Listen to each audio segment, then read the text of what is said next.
Welcome to Inside the Chambers, where we here at Halsbury Chambers give you a unique insight into the world of business, law, and community development. I'm your host, Bria Tai, and today we're joined by special guest Ms. Shelly Nairn to discuss her unique experience in the legal field and to give some practical advice to those of you who are considering pursuing a career in law. Welcome to the podcast, Shelly. So today I want to discuss with you your legal experience and how you got to where you are today. So could you share with us your journey into law and what inspired you to pursue a career in law? That is a really interesting question, actually, because I don't know, at some point in my life, I feel like I liked law. I liked litigation. But when I was choosing a career, I fell into accounting.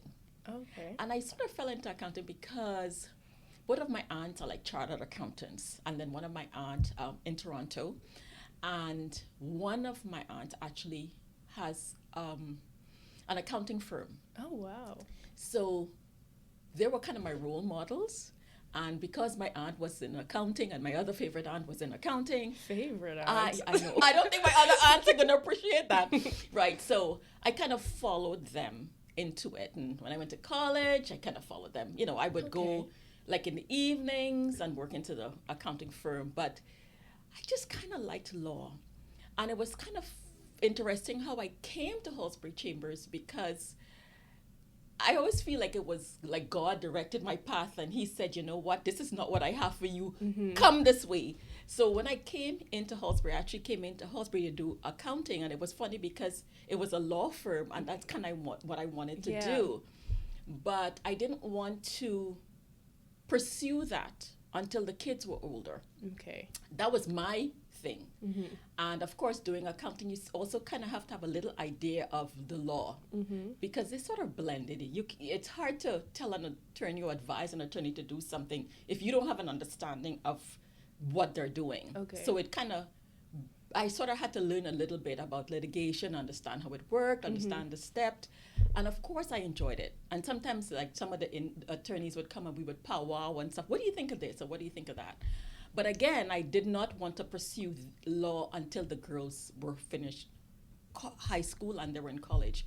I just kind of never wanted my kids to say, well, you didn't spend time with us because you were following your dream. I see. So once they were done, it kind of freed me up to do it. You were able to put your full attention into your career. That makes sense. And it was kind of funny because one day I was just sitting down and I can't remember what I was doing. And I got this email from Arden University. You know, it's one of those that just kind of come across your emails and it says you can do law, blah, blah, blah, whatever. And they were listing all the courses that they offered. And I said, you know what, maybe the Holy Spirit's trying to tell me something. So I applied and I got in. And that is kind of how the journey started. Oh, wow. So you completed your law degree at Arden University? Correct, in the UK. Okay. And then you did the bar course at Eugene Depuch Law School here in the Bahamas. I did. Could you share a bit on how that experience was doing the bar course here? It was rough. And it was rough because I was still working full-time and doing the bar course. Wow. And anybody who would have completed the bar course really understands how difficult that would be. Would be. So I would get home at the end of the day, take a nap, and start at 12 o'clock. And I would go from 12 and come to work the next day. Wow. Yeah, because I was only doing it once. I was not going to do this twice. And if you've ever been to Eugene Depuch Law School, it's whereas, I guess, when you do it in the UK, you do like 9 months. Your bar is like 9 months. Right. Eugene Depuch is 2 years. Right. Wow. Yeah, it's 2 years. Your first day is pretty much like the theory. Your second year is pretty much practical. Okay. And it's not for the faint-hearted, right? I don't know. Anybody who went to EDLS will tell you it's not for the faint-hearted. Wow. Because they were tough. What would you think the most challenging part about bar school was for you? I guess the most challenging part was the homework. The homework? Yeah, the homework. And I used to, we don't use homework at bar school, but the word escapes me. Those, because you had to keep up.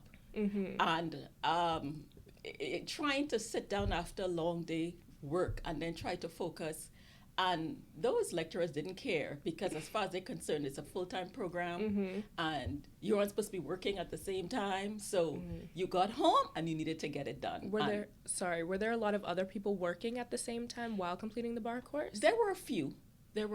Somehow, I guess we were able to keep up, I would say. And I had a really good study group too. So we kind of like leaned on each other. So if we had an assignment or whatever, or just things that you didn't understand, you can say, you know what, we had a topic today and we didn't understand it. Let's get together and kind of go through it, or so we would do stuff like that. And that really helped me.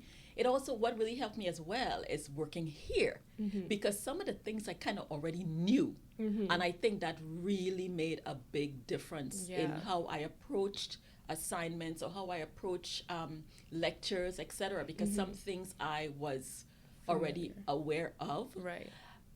There were, I would say, maybe one disadvantage in that it's almost like when you learn to drive and your daddy teaches you how to drive, right? And then you go to write the exam and you go, oh, no, that's not how you do it, kind of thing. So sometimes you can get caught up in the practical things because that's kind of, every attorney has their own style. Right. Opposed to when you look at the law, you go, oh, no, that should be a was, it shouldn't be a is, or, just stuff like that. So that can sometimes prove to be a challenge. Right. And again, that's because I was not deep in the law. It's kind of things that you just kind of pick up on the way. So that were kind of more or less my little bad habits. But once you went to EDLS, they kept you. I mean, they just kept you on the straight and narrow.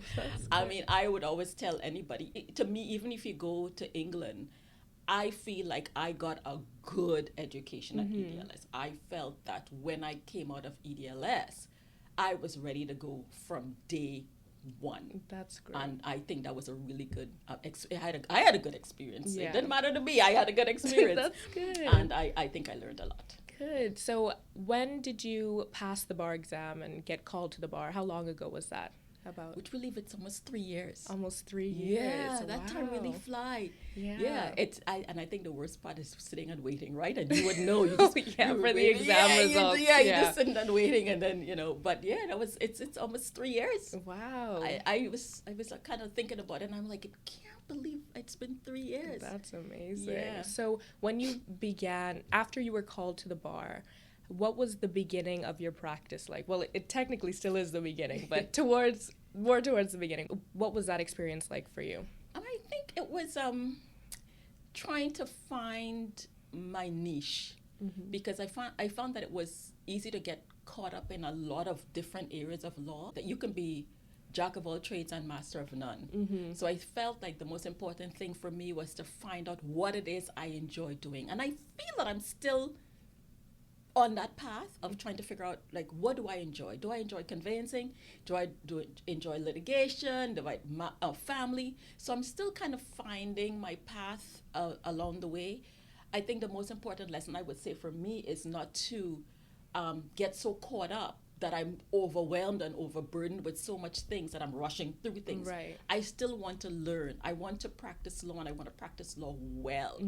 I want whatever area that I decide to specialize in, I want to be the best at it. I want, if somebody says, if you want a conveyancing attorney, Shelly Nairn, go to the best. Yes. And so that is what I'm still striving at now. Yeah. Finding that balance, and as I said, just doing what I do well. I don't ever want to be known as an attorney who does stuff halfway or just rushing through things and don't pay attention to details. Absolutely, yeah. So would you say there was anything surprising about your first year being called to the bar, or when you first began, was there anything that you weren't expecting? Well, I mean, okay, so I would say I don't think so, only because I've been in the law firm for 20 years. Right.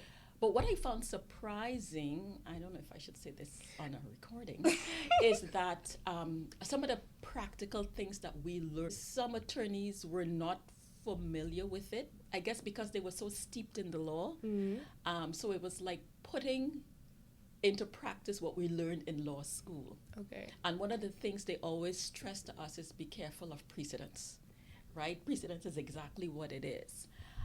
So I found that, as I said, they taught you one way in school, and then you come into the practice and you realize, oh, that's not how it's done. Right. I think that would be my most challenging and surprising thing for me. Okay. And then sometimes just trying to push back because I know that this is not the way something is done based on what I learned. And so sometimes we've had a little bit of tug of war with some attorneys. I know, but sometimes, you know, I find that overall they were receptive, and I would go, but no, that's not how I learned it or whatever. And they were always receptive and welcoming to my comments, and they've always given me the opportunity to say, no, this can't be how you do it. So I would say that was the most surprising. But as I said, at the end of the day, I'm learning a lot from the other senior attorneys. And as I said, they're really receptive when I come back, and I was like, no, I'm not doing it that way. So I thought that was really nice. Wow. So my final question for you is, do you have any advice for individuals who are considering pursuing a career in law? I mean, I would say that be prepared to read. It takes your time. It takes your life. It's like your life is on hold. If you're doing it through the UK, your life is on hold for 9 months. If you're doing it at EDLS, your life is on hold for 2 years. But at the end of the day is that you get in and you get out. I would say stay focused. When it's over, it's over. And you could always party. You could always have fun with your friends, etc. But you want to get in, learn as much as you can. As I said, put everything at the wayside so that when you're done, you're done. If for some reason that you can't go away and you have to do it here, and I can only speak to my experience at Eugene Depuch Law School, which I kudos to them. I got to give them their props. It's rigorous. And again, you have to be focused. It's a lot of reading. Make up your mind that you're going to spend the time, read those cases. And not only that, when you read those cases stay with you throughout perpetuity, really, unless it's been overturned. Stay on top of the law. The law is ever changing. It's, as I always say, that's why it's called the practice of law, because you're constantly practicing. But as laws change, you can't be left behind. So you stay on top of the changes. The Bar Association is diligent in sending out new laws for us to review, laws for us to respond, for prospective amendments. You just have to stay on top of it, because you can't go practicing with old laws. You're going to end up in problems. So that's what I would say to anybody who is practicing, and also who wants to practice law, who wants to consider it. Make sure that's what you want. Make sure that's what you want. It sounds nice to be a lawyer, but it's hard work to be a lawyer. So you just have to make sure if that is the field that you want, you go in, both legs in, get in, and get out. Thank you so much, Shelly. You're welcome. For this. You're welcome. Thank you for tuning in to this episode of Inside the Chambers. If you enjoyed, please like, subscribe, and comment, and stay tuned for more videos soon.